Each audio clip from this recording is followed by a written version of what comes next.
Hello my dear students, देखेंगे बेटा आज की क्लास टेंथ की साइंस। बेटा यहाँ पर क्लास टेंथ की साइंस में चैप्टर नंबर टू का नाम है माय डियर अम्ल क्षार एवं लवण।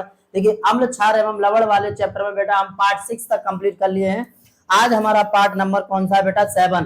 तो ध्यान से बने रहेंगे क्लास में और देखेंगे पूरा वीडियो आज की यहाँ पर। और मैं सुपर क्लास आपको करा के रहूंगा बेटा, नजर सामने होनी चाहिए सभी बच्चों की। तो चलिए आज की क्लास को स्टार्ट करते हैं बेटा अपने पार्ट नंबर 7 को और समझते हैं पार्ट नंबर 7 का पहला टॉपिक। पार्ट नंबर 7 का पहला टॉपिक क्या है बाबू? यहाँ पर सामने दिख रहा है सभी बच्चों को, बेकिंग सोडा या खाने का सोडा। बेटा याद रखना, जितना भी आज के टॉपिक जितने भी कराऊंगा वेरी वेरी मोस्ट इंपोर्टेंट को टॉपिक्स होंगे। किसके लिए? तो बोर्ड एग्जाम के लिए यहाँ पर। तो बेकिंग सोडा या खाने का सोडा। बेटा आप जानते हैं बेकिंग सोडा भी कहते हैं उसे और खाने का सोडा भी कहते हैं, जिसका रासायनिक नाम क्या होता है बेटा? Sodium hydrogen carbonate. Sodium hydrogen carbonate, या हम इसे बोल सकते हैं सोडियम वाई कार्बोनेट भी बोल सकते हैं। या में कहें माय डियर तो सोडियम वाई कार्बोनेट। बात एक ही है बेटवा, कंफ्यूज नहीं होना है। सोडियम वाई कार्बोनेट, चाहे तो सोडियम हाइड्रोजन कार्बोनेट या फिर सोडियम वाई कार्बोनेट। इसका जो अणुसूत्र होता है माय डियर NaHCO3। NaHCO3। आप एक शब्द को या एक किसी डेफिनेशन को, जैसे यहाँ पर मुझे ये फॉर्मूला याद करना है बेटा NaHCO3 यानी सोडियम बाई कार्बोनेट, तो सर इसे 1 से 5 बार आप माइंड में दोहरा लीजिए, आपको 100% क्लियर हो जाएगा। क्या बोले तो बेटा सोडियम बाई कार्बोनेट का फॉर्मूला NaHCO3। चलिए अब आगे बढ़ते हैं बेटा, यहाँ पर ये सूत्र है। अब देखते हैं बाबू बनाने की विधि। देखिए ध्यान से समझना सब बच्चे, यहाँ पर एक्चुअल और वास्तव में बिल्कुल बेहतरीन तरीके से स्टडी कराता हूं, बने रहेंगे सभी बच्चे। अब बनाने की विधि को समझते हैं एकदम अच्छे से। बेटा क्या कह रहा है? जब सोडियम कार्बोनेट के जलीय विलयन में कार्बन डाइऑक्साइड गैस प्रवाहित की जाती है तो सोडियम बाइकार्बोनेट के सफेद क्रिस्टल प्राप्त होते हैं। इसे खाने का सोडा भी कहा जाता है। ठीक है बेटा, ध्यान से समझ रहे हैं सब बच्चे। जब सोडियम कार्बोनेट के जलीय विलयन में कार्बन डाइऑक्साइड गैस प्रवाहित की जाती है तो सोडियम बाइकार्बोनेट के सफेद क्रिस्टल प्राप्त होते हैं। इसे खाने का सोडा भी कहते हैं। यहां तक बात क्लियर सभी बच्चों को? बेटा अब हम यहाँ पर समझते हैं कैसे एक्सेप्ट करेंगे। तो देखिए मैंने आपको क्या बताया, मैंने ये बताया बेटवा, सबसे पहले हम सोडियम कार्बोनेट का जलीय विलयन लेंगे। सोडियम कार्बोनेट का जलीय विलयन, और सोडियम कार्बोनेट के जलीय विलयन में कार्बन डाइऑक्साइड गैस प्रवाहित करेंगे यानी कि CO2, तो हमें सोडियम बाइकार्बोनेट प्राप्त होगा। सोडियम बाइकार्बोनेट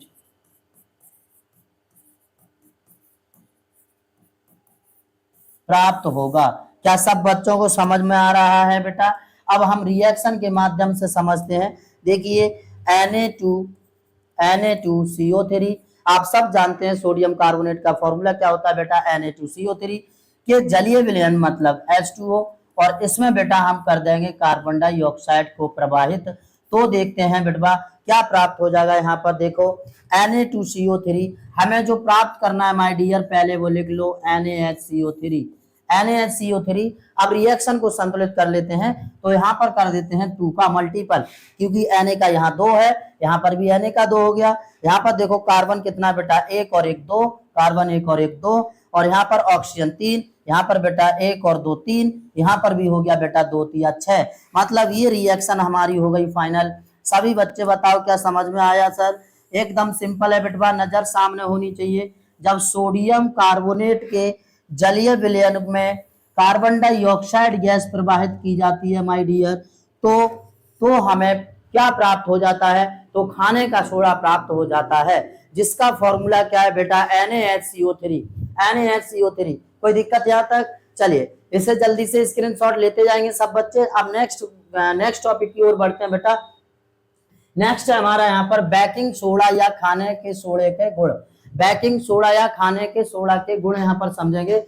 सबसे पहला क्या है बेटा? फिजिकल प्रॉपर्टीज यानी कि भौतिक गुण। भौतिक गुण समझिए, यह एक श्वेत क्रिस्टलीय ठोस पदार्थ होता है। बेटा भौतिक गुण का मतलब क्या होता है माय डियर? भौतिक गुण का मतलब होता है, जैसे आप मेरे बारे में बताओ कि सर क्या पढ़ा लेते हैं, सर क्या मतलब कितने क्लास तक पढ़ा लेते हैं, सर कौन कौन सी सब्जेक्ट को डील कर सकते हैं, कौन कौन सी सब्जेक्ट पढ़ा सकते हैं, सर का रंग कैसा है, सर कपड़े कैसे पहने हैं, सर का हॉबी क्या है, सर की हॉबीज क्या है, यही बेटा क्या होते हैं? भौतिक गुण होते हैं, फिजिकल प्रॉपर्टीज होती है। क्या बात समझ में आ रही है सबको? मतलब किसी के बारे में बताना ही फिजिकल प्रॉपर्टीज कहलाता है। कोई दिक्कत? चलिए, यह एक श्वेत क्रिस्टलीय ठोस पदार्थ होता है। यह जल में अल्पविलेय होता है। जल में कैसा होता है बेटा? तो अल्पविलेय होता है। इसका जलीय विलयन क्षारीय होता है। इसका जलीय विलयन कैसा होता है माय डियर? तो क्षारीय होता है। साथ साथ सभी बच्चे नोट करते जाएंगे या फिर स्क्रीनशॉट लेते जाएंगे। बेटा नेक्स्ट टॉपिक की ओर बढ़ते हैं। नेक्स्ट यहाँ पर देखते हैं बेटा रासायनिक गुण। रासायनिक गुण देखते हैं इसके। सबसे पहला है ऊष्मा का प्रभाव। रासायनिक गुण में सबसे पहला ऊष्मा का प्रभाव। सही है, समझ रहे हैं सभी बच्चे? ऊष्मा का प्रभाव, ऊष्मा का प्रभाव समझिए। जब सोडियम बाइकार्बोनेट को गर्म किया जाता है तो यह अपघटित होकर सोडियम कार्बोनेट और जल तथा कार्बन डाइऑक्साइड गैस में बदल जाता है। क्या बात समझ में आ रही है? एकदम सिंपल वाली बात है बेटा, एकदम सिंपल एग्जांपल समझेंगे सभी बच्चे एकदम सिंपल तरीके से। ये क्या कह रहा है? तो बेटा जब सोडियम बाइकार्बोनेट को सोडियम बाइकार्बोनेट को जब सोडियम बाइकार्बोनेट को बेटा क्या किया जाता है? गर्म किया जाता है। यहाँ पर गर्म करते हैं तो यह अपघटित होकर बेटा यह किसमें परिवर्तित हो जाता है? सबसे पहले सोडियम कार्बोनेट में, सोडियम कार्बोनेट में, ओके, और दूसरा बेटा जल में और कार्बन डाइऑक्साइड गैस में। ठीक है बेटवा, एग्जाम्पल के माध्यम से समझेंगे। रिएक्शन पूरी देखिए, मैं हर तरीके से आपको समझा रहा हूं जिससे कोई भी डाउट ना रहे। और यदि फिर भी कोई कंफ्यूजन हो तो कमेंट बॉक्स में कमेंट करके आप निसंकोच डिस्कस कर लेंगे।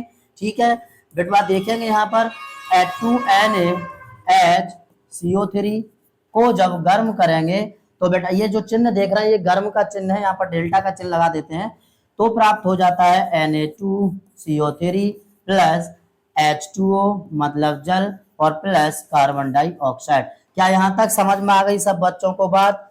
बेटा यहाँ तक समझ में आ गई? ठीक है, यहाँ तक समझ में आ गई तो जल्दी से नोट कर लो या फिर एक स्क्रीनशॉट ले लो। और बेटवा इतनी मेहनत मैं आपके लिए कर रहा हूँ तो छोटा सा काम कर दो, वीडियो को लाइक कर दो और चैनल को सब्सक्राइब कर दो और बेटा वीडियो को शेयर भी कर देना प्लीज। चलिए अब नेक्स्ट बढ़ते हैं बेटा। नेक्स्ट टॉपिक है हमारा खाने के सोडा के उपयोग। खाने के सोडा का उपयोग क्या है? तो सबसे पहला भोज्य पदार्थों में, सीधी सी बात है, खाने का सोडा है तो भोज्य पदार्थों में इसका यूज होगा। दूसरा अग्निनाशक यंत्रों में, प्रयोगशाला में अभिकर्मक के रूप में, प्रयोगशाला में अभिकर्मक के रूप में। तो बढ़ते जाएंगे आगे। चलिए अब नेक्स्ट है बेटा यहाँ पर bleaching powder. Very very most important topic है my dear, bleaching powder. Bleaching powder, bleaching powder. ठीक है, यहाँ पर समझते हैं कि ब्लीचिंग पाउडर क्या होता है। इसका नाम याद रखोगे बेटा, ब्लीचिंग पाउडर का जो रासायनिक नाम होता है बेटा वो होता है calcium oxychloride. Calcium oxychloride, calcium oxychloride bleaching powder का रासायनिक नाम होता है। इसका अणुसूत्र क्या होता है? तो अणुसूत्र होता है CaOCl2, CaOCl2, CaOCl2। तो इसका अणुसूत्र होता है माय डियर CaOCl2। अब समझेंगे यहाँ पर बनाने की विधि, बनाने की विधि। तो ध्यान से समझेंगे सभी बच्चे बनाने की विधि।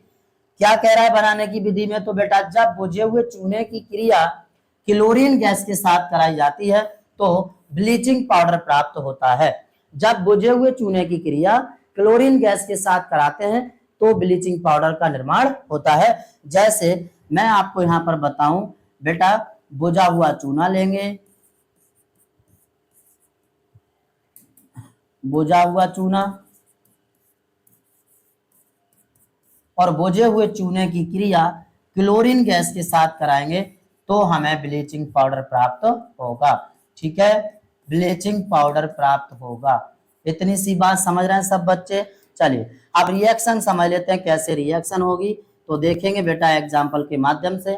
बुझा हुआ चूने का फॉर्मूला क्या होता है, CaOH का होल ट्वाइस, ये बुझे हुए चूने का फॉर्मूला होता है। इसमें बेटवा हम Cl2 यानी कि क्लोरीन गैस को प्रवाहित कर रहे हैं, तो प्राप्त हो जाएगा, क्या प्राप्त हो जाएगा, CaOCl2। CaOCl2 जो आपको बनाना है वो पहले निकाल लो। अब बचा क्या यहाँ पर देखिए, तो ऑक्सीजन का एक बचा, हाइड्रोजन के दो बचे, Cl हमारा कंप्लीट आ गया और यहाँ पर जल अलग बच गया, मतलब H2O। क्या इतनी सी बात समझ में आ रही है सब बच्चों को। इस प्रकार बेटवा, इस प्रकार ये हमारा प्राप्त हो जाता है क्या, ब्लीचिंग पाउडर। ब्लीचिंग पाउडर, कोई दिक्कत यहाँ तक, निर्माण हो गया ब्लीचिंग पाउडर।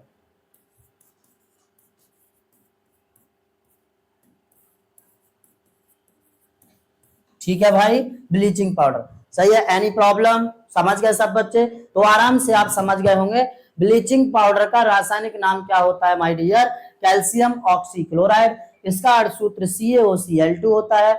बनाने की विधि, जब बुझे हुए चूने में क्लोरीन गैस प्रवाहित की जाती है तो ब्लीचिंग पाउडर का निर्माण होता है, जैसे सामने आपको दिख रहा होगा। जल्दी से स्क्रीनशॉट लेते जाएंगे, आगे बढ़ते जाएंगे बेटा, एकदम आज की सुपर क्लास देखते जाएंगे सभी बच्चे। चलिए अब हम यहाँ पर समझते हैं ब्लीचिंग पाउडर के गुण। तो ब्लीचिंग पाउडर में गुण में सबसे पहले बेटा कौन सा गुण है, भौतिक गुण। भौतिक गुण में यहाँ पर क्या कह रहा है, यह एक हल्के पीले रंग का पदार्थ होता है। ब्लीचिंग पाउडर यह एक हल्के पीले रंग का पदार्थ होता है। इसमें क्लोरीन की तीक्ष्ण गंध आती है, इसमें क्लोरीन की तीक्ष्ण गंध आती है। अच्छा भैया, क्लोरीन की तीक्ष्ण गंध क्यों आती है, क्योंकि इसका निर्माण बुझे हुए चूने में क्लोरीन गैस को प्रवाहित करके ही किया जा रहा है, इसलिए इसमें क्लोरीन की तीक्ष्ण गंध आती है। तो मेरे ख्याल से पूरा आपको समझ में आ रहा होगा। अब नेक्स्ट समझते हैं बेटा। नेक्स्ट है यहाँ पर रासायनिक गुण किसके, तो ब्लीचिंग पाउडर के। ब्लीचिंग पाउडर के रासायनिक गुण समझते हैं। रासायनिक गुण में सबसे पहला गुण है ऊष्मा का प्रभाव। ऊष्मा का प्रभाव, तो ये क्या कह रहा है, ये क्या है, रासायनिक गुण में सबसे पहला ऊष्मा का प्रभाव। तो कैल्शियम ऑक्सीक्लोराइड को गर्म करने पर यह अपघटित होकर ऑक्सीजन गैस मुक्त करता है। तो नजर सामने होनी चाहिए बेटा, कैसे, तो देखेंगे मैंने क्या बोला बेटा, जब कैल्शियम ऑक्सीक्लोराइड को, कैल्शियम ऑक्सी क्लोराइड को गर्म किया जाता है माय डियर, तो यह अपघटित हो जाता है और ऑक्सीजन गैस देता है। क्या इतनी सी बात समझ रहे हैं। जैसे एग्जाम्पल में आप समझोगे यहाँ पर, जैसे एग्जाम्पल में मैंने आपको बताया, यहाँ पर कैल्शियम ऑक्सीक्लोराइड को जब गर्म किया जाता है तो यह अपघटित हो जाता है और ऑक्सीजन गैस मुक्त कर देता है। तो बेटा यहाँ पर O2 है, यहाँ पर भी O के दो होना चाहिए, तो दो का कर देंगे इसमें मल्टीपल, तो यहाँ बच जाएगा CaCaCl2। 2CaCl2 मतलब दो कैल्शियम का दो है, और बेटा दो दूनी चार, क्लोरीन का चार है, ऑक्सीजन का दो है। इस प्रकार यहाँ पर ऑक्सीजन गैस देता है। रिएक्शन समझ में आ गया सब बच्चों को। तो बेटा यहाँ पर ऊष्मा का प्रभाव में क्या होता है, ब्लीचिंग पाउडर के ऊष्मा के प्रभाव में, ब्लीचिंग पाउडर के ऊष्मा के प्रभाव में क्या होता है माय डियर, कि जब हम इसे गर्म करते हैं तो यह ऑक्सीजन गैस देता है। ठीक है, नोट करते जाएंगे या स्क्रीनशॉट लेते जाएंगे सभी बच्चे, और वीडियो को लाइक करते जाएंगे दबा के बेटा, शेयर भी करते जाएंगे। इसी तरह एकदम आराम से, मेहनत से, जुनून के साथ, लगन से पढ़ते जाएंगे। चलिए बेटा अब नेक्स्ट हम समझते हैं। नेक्स्ट हमारा टॉपिक है एकदम जल के साथ क्रिया। जल के साथ क्रिया, तो बेटा जल के साथ क्रिया क्या होगी, जब ब्लीचिंग पाउडर की जल के साथ क्रिया कराते हैं, ठीक है बेटा, तो जल के साथ के अभिक्रिया कराई जाती है तो बुझा हुआ चूना प्राप्त होता है और क्लोरीन गैस मुक्त हो जाती है। मतलब क्या होता है माय डियर, जैसे ही हम इसकी क्रिया, जैसे ही हम इसकी क्रिया, तो किसकी क्रिया, तो ब्लीचिंग पाउडर की, ब्लीचिंग पाउडर की क्रिया कराते हैं किसके साथ बेटा, तो इसकी क्रिया कराएंगे बेटवा जल के साथ, और जल के साथ क्रिया कराएंगे तो बुझा हुआ चूना प्राप्त होगा। बुझा हुआ चूना,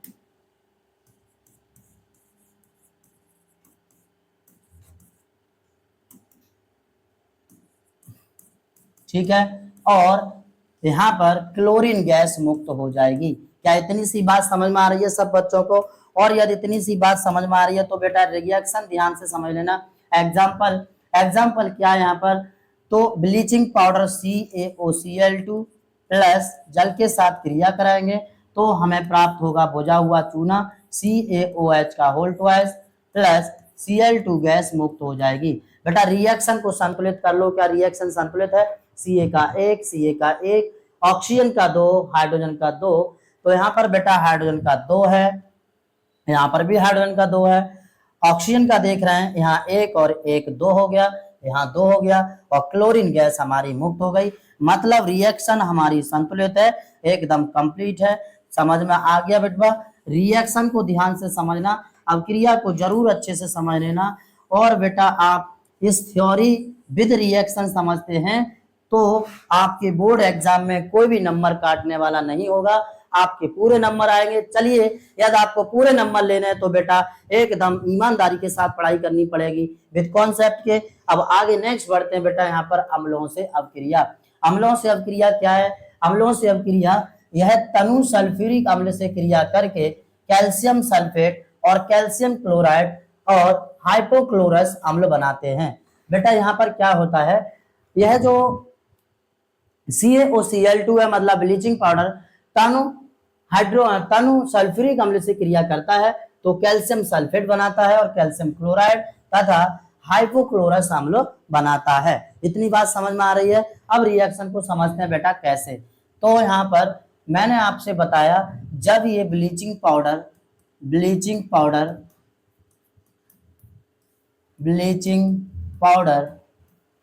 बेटा तनु सल्फ्यूरिक अम्ल के साथ क्रिया करता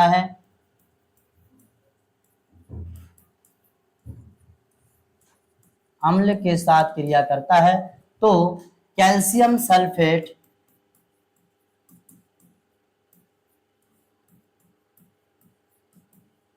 और कैल्शियम क्लोराइड प्राप्त होता है।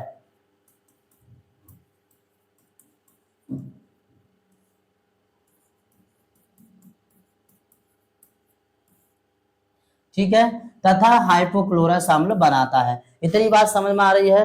ठीक है बेटा, तो चलिए अब हम इसका समझते हैं रिएक्शन। नेक्स्ट यहाँ पर समझेंगे तीसरा क्या है? अम्लों से क्रिया, अम्लों से अभिक्रिया। तो बेटा यहाँ पर समझते हैं जब कैल्शियम ऑक्सीक्लोराइड या ब्लीचिंग पाउडर की क्रिया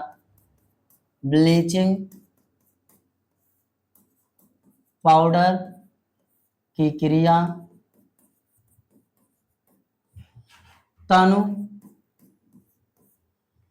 सल्फ्यूरिक अम्ल से कराते हैं तो जब बेटा ब्लीचिंग पाउडर की क्रिया तन सल्फ्यूरिक अम्ल से कराते हैं तो कैल्शियम सल्फेट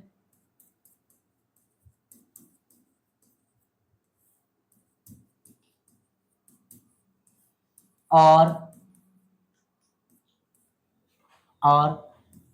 क्लोरीन गैस तथा जल प्राप्त होता है।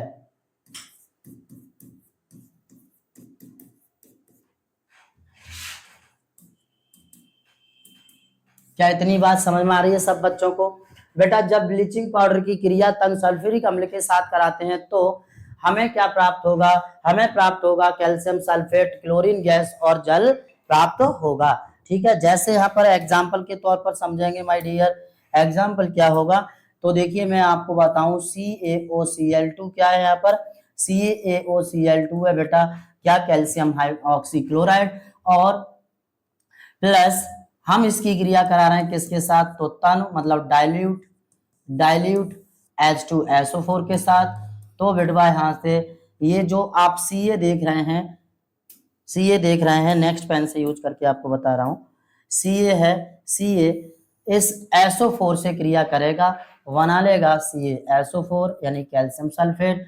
फिर यहाँ पर क्या होगा? ये जो ऑक्सीजन है वो जल से क्रिया करेगा, जल बना लेगा और बेटवा Cl2 गैस क्या हो जाएगी, यहाँ पर मुक्त हो जाएगी, यानी क्लोरीन गैस भी हमें प्राप्त हो जाएगी।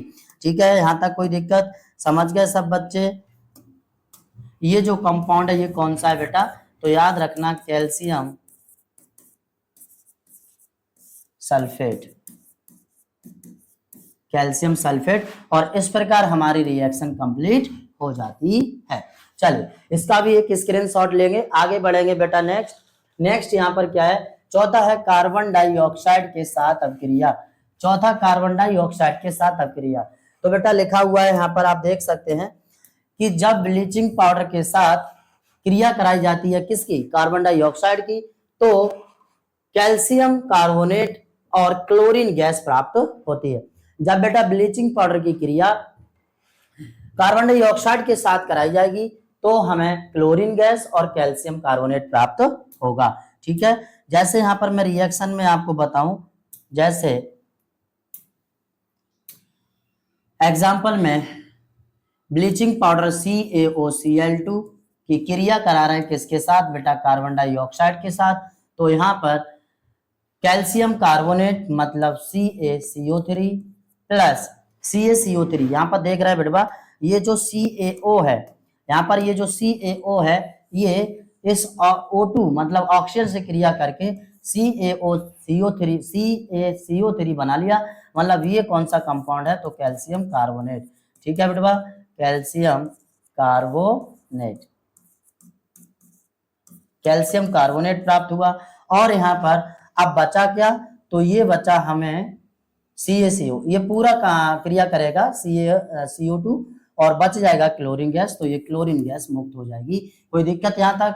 समझ गए सब बच्चे आराम से? तो बेटा याद रखना, जब ब्लीचिंग पाउडर की क्रिया कार्बन डाइऑक्साइड के साथ कराते हैं तो कैल्शियम कार्बोनेट तथा क्लोरीन गैस प्राप्त होता है।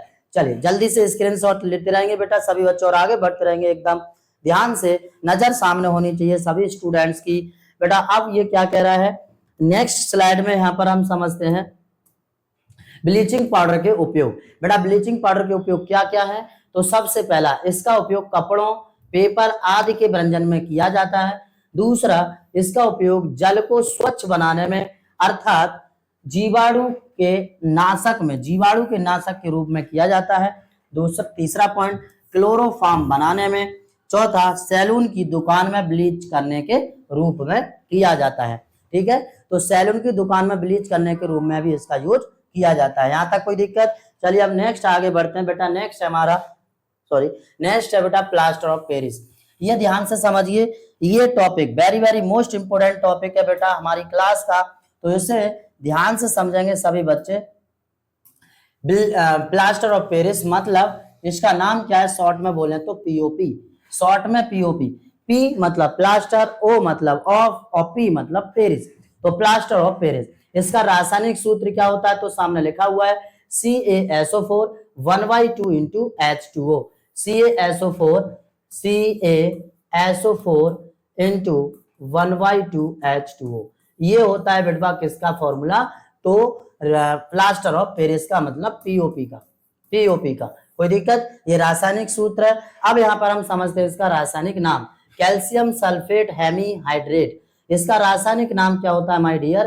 Calcium sulphate hemihydrate. याद रखना है सब बच्चों को, पीओपी का रासायनिक नाम क्या होता है? Calcium sulphate hemihydrate.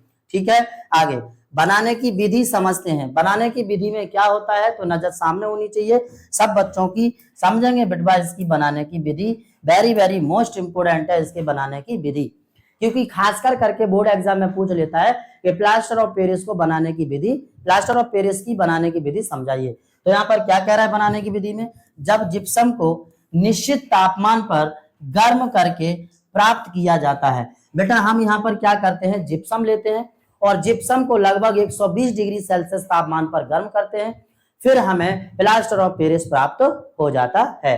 तो यहाँ पर क्या होगा? जिप्सम का फॉर्मूला क्या होता है बेटा? जिप्सम का फॉर्मूला होता है CaSO4, थोड़ा एक बार ऑफ।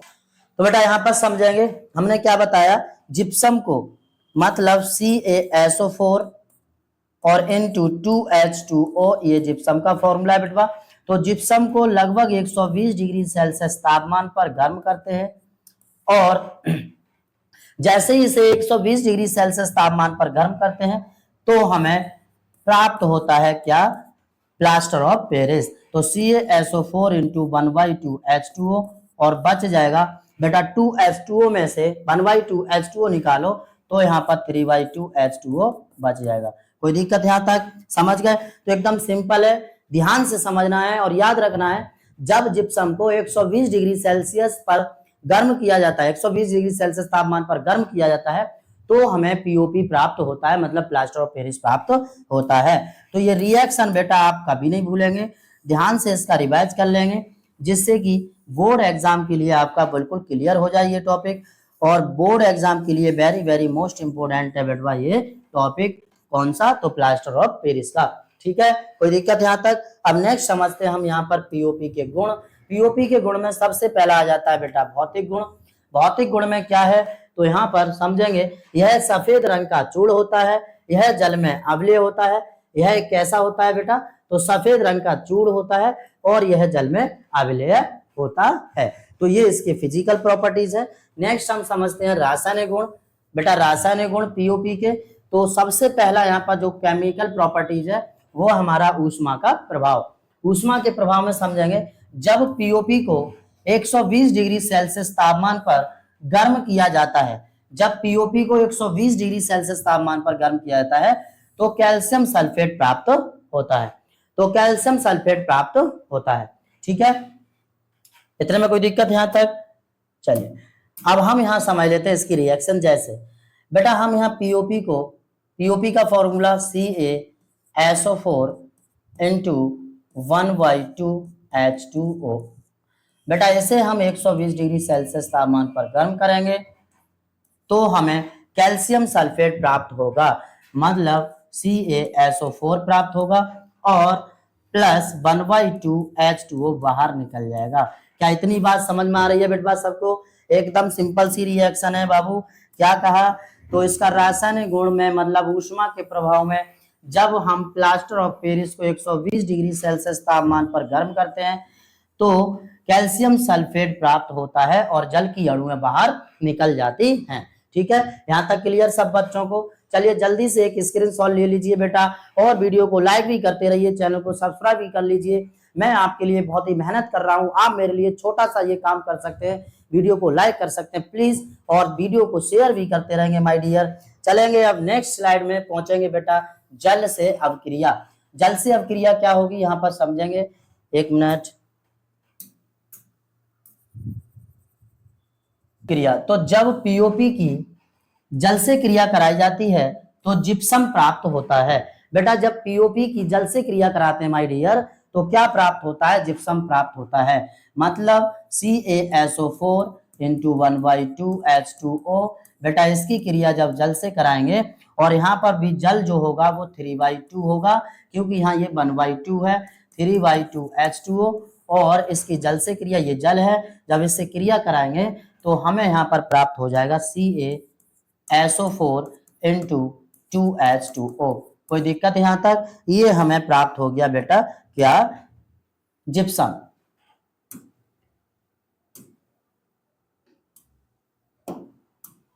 ये हमें जिप्सम प्राप्त हो गया। ठीक है, कोई दिक्कत बेटवा यहाँ तक? चलिए इसे भी आप नोट कर लेंगे जल्दी से या स्क्रीनशॉट ले लेंगे बेटा, साथ साथ समझते चलेंगे। और मैं पहले ही कहता हूं कि कॉपी पेंसिल लेके जरूर बैठ जाया करें, मूवी या फिल्म की तरह ना देखा करें जिससे कि आपके डाउट क्लियर ना हो। बेटा अगर आप इसे कॉन्सेंट्रेट के साथ और कॉपी पेंसिल के साथ पढ़ाई कर रहे हैं तो आपको प्रत्येक डाउट क्लियर होते चला जाएगा, कोई भी कंफ्यूजन नहीं रहेगा।